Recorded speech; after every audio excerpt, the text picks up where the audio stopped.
Hello readers and listeners. In this episode we are going through the book summary of The Alchemist by Paulo Coelho.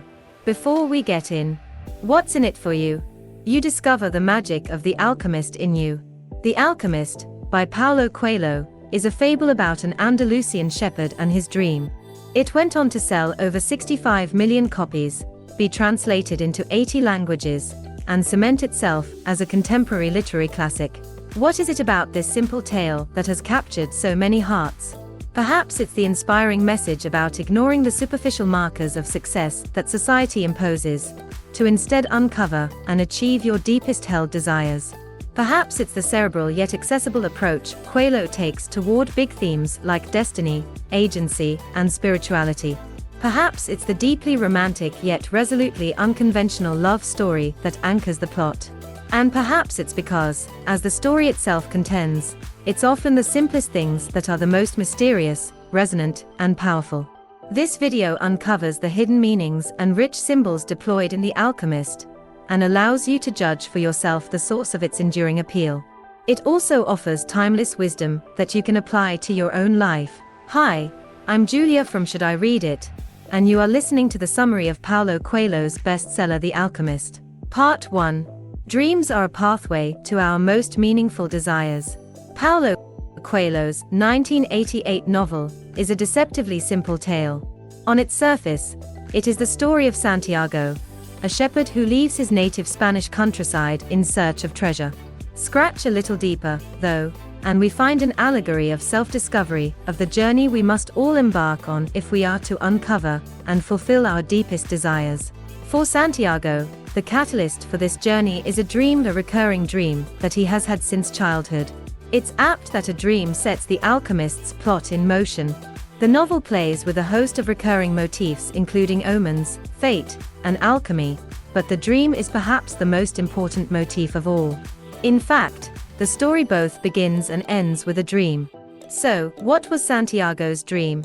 Let's first set the scene. The details here will be important later on. Santiago has had a long day tending to his flock of sheep in the hills of the Spanish countryside. He searches for somewhere to shelter for the night and settles on an abandoned church.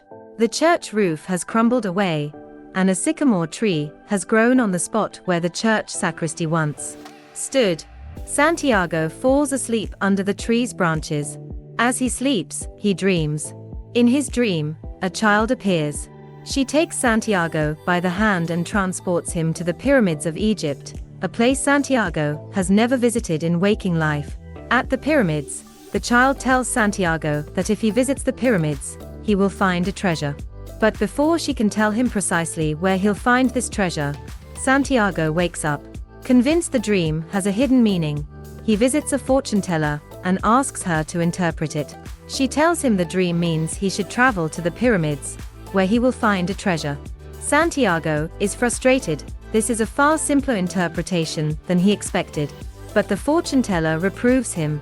In life, she tells him, it's the simplest things that are the most extraordinary, and only the wisest among us can understand them. Santiago does follow his dream. He sells his sheep and embarks on the journey to Egypt. But his dream is also intertwined with a long-held desire to travel. In fact, Santiago gave up a life of religious study to become a shepherd explicitly to pursue his desire for freedom and travel, much to his parents' disappointment. Throughout the book, dreams, whether directly or obliquely, often reflect the truest desires of the dreamer. But while dreams in The Alchemist often serve to articulate a desire, it's a little more nuanced than that.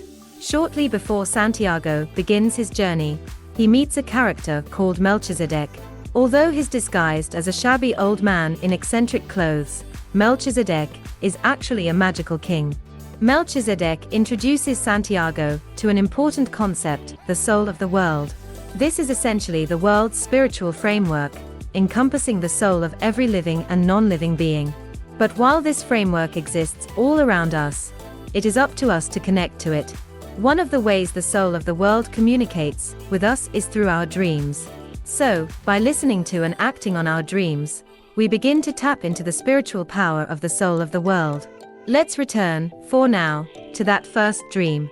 Santiago's vision of buried treasure takes him from Spain to Africa, where he is robbed by thieves of everything he has. He builds up his fortune once again by working in a shop that sells crystals, travels through the desert with a camel caravan, is caught up in conflict between warring desert tribes, falls in love at a desert oasis, and meets a genuine alchemist. At every step, there are distractions, both positive, like love or wealth, and negative, like conflict or hardship, that threaten to sway Santiago from the pursuit of his dream. But he is resolute in the face of these diversions and ultimately arrives at the pyramids. He sees a scarab beetle scuttling along the sand and takes it for an omen, so he begins to dig. As he shovels sand, two young men see him and are convinced he is burying treasure. They attack him, trying to steal this treasure. Eventually, Santiago explains to them that he is digging here because of what he saw in his dreams. The men release him, but they are scornful. "He shouldn't be so foolish as to believe in dreams," says one. After all, he himself has had a recurring dream all his life, but has never been so stupid as to devote his life to pursuing it. The young man's dream: that if he were to ever visit Spain and find a crumbling church in the countryside, he should dig deep down where a sycamore tree grows. There, he will find untold treasure. In this sense, Santiago's dream takes him full circle. On his return home, he does find the treasure. And the gypsy's wisdom is proved correct. The location of the treasure couldn't have been simpler for Santiago to find. Yet, to unearth it, he first had to experience an extraordinary journey. Part 2. The universe gifts each of us a personal legend. Melchizedek, the king disguised as an old man, appears only briefly in the pages of The Alchemist, but his discussion with Santiago reverberates throughout the book in many ways. Santiago's journey is structured around understanding the concepts Melchizedek introduces. We've already discussed the soul of the world, but Melchizedek also tells Santiago he needs to uncover his personal legend. Everyone, according to Melchizedek, has a personal legend.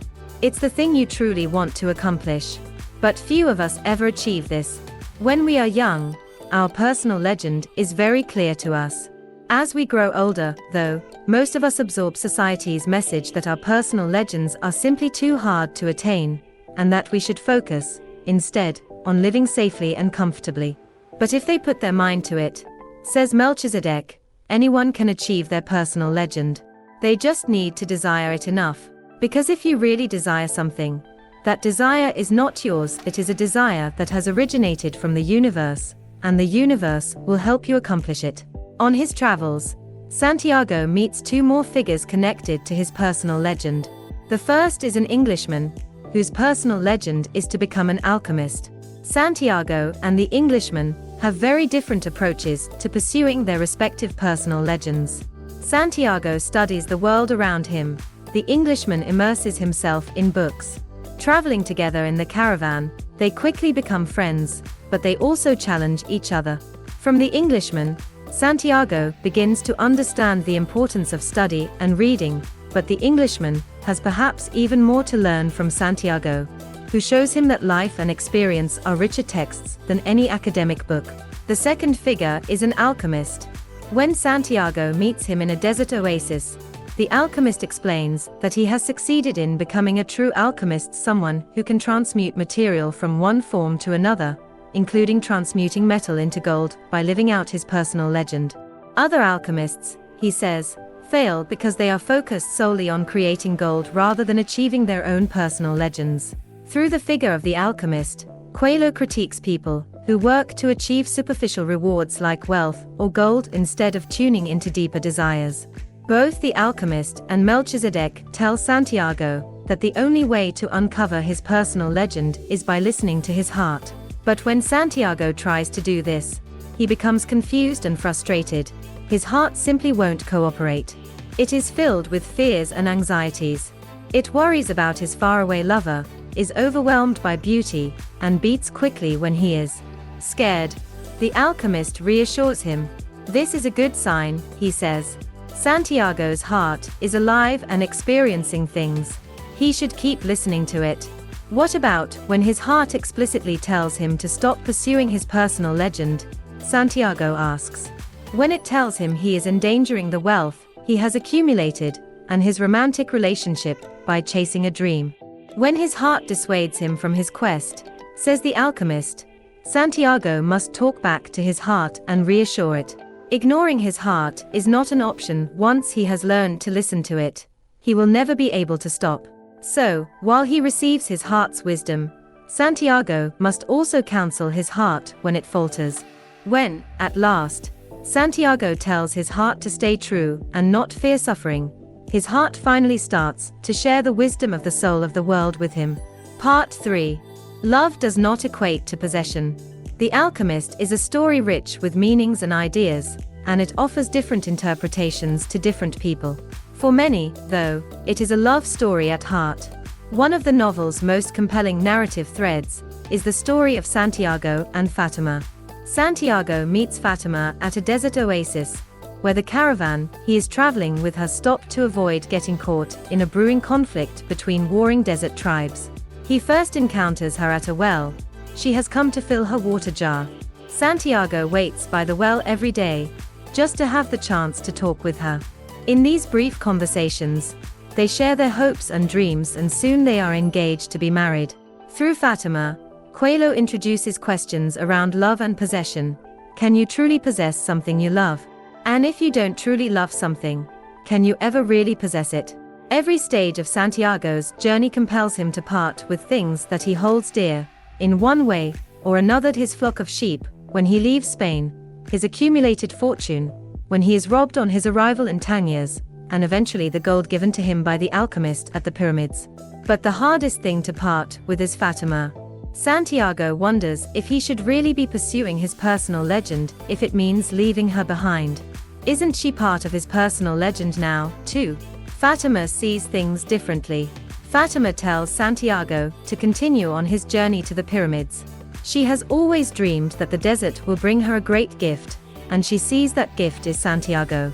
She has become part of his personal legend, she tells him, and if that is meant to be, she will still be here when he returns. She is a woman of the desert, and knows that men must leave in order to return. She also knows if they don't return, their soul has simply moved elsewhere, into an animal, or a sand dune, or some other element of the soul of the world. The alchemist reinforces Fatima's perspective. If Santiago stays in the oasis, he says, it is because he does not trust in his love for Fatima, because he does not trust himself to return if he leaves. Leaving Fatima, and then returning to her, is the purest way that Santiago can express his love for her. Love, in the broader sense, also plays a large role in the story. Coelho is interested in the love that is embodied in the universe. The scene where Santiago must prove to suspicious tribesmen that he is, indeed, an alchemist, is a striking embodiment of this. The alchemist tells them that, in 3 days' time, the boy will prove he is a true alchemist by transforming himself into the wind. Santiago has no idea how he will manage this, but he has learned to speak the language of the universe. He asks the desert to transform him into the wind. He tells it he is in love with a woman, and would like to travel back to her in the form of a desert wind. The desert says it can't help him, but tells him to speak to the sand, which tells him to speak to the sun. In the language of the universe, Santiago talks of love to all of these natural elements. None have the power to help him. Santiago understands, then, that these natural elements, like him, are simply trying to follow their personal journeys. He is one with them. This realization, unfortunately, does not turn him into a gust of air. But the desert, the wind, and the sun are so excited by the talk of love and the universe that together they create a dramatic desert wind. In this moment, Santiago becomes a true alchemist. Part 4. It's up to you to follow the markers of your destiny. There's an inescapable tension underpinning The Alchemist, that of the struggle between fate and free will. If our personal legend is predetermined by the universe, why do we have to struggle so much to accomplish it? Conversely, if we fail to achieve our personal legend, shouldn't we blame the universe for this failure rather than ourselves? Santiago grapples with these questions over the course of the story. In the end, it's a discussion with a camel driver that resolves his internal conflict. But before we get to that, let's touch on another central motif: omens. Omens, in The Alchemist, are the universe's signposts. They're objects, or events freighted with meaning that can guide us down a path. or give us a glimpse of the future. The story is bookended with omens. At the outset of Santiago's journey, Melchizedek gives him 2 stones that will help him interpret omens. When he reaches the pyramids, Santiago interprets the scarab beetle as an omen, showing him where to find the buried treasure. But the most significant omen occurs when Santiago sees 2 hawks locked in airborne battle.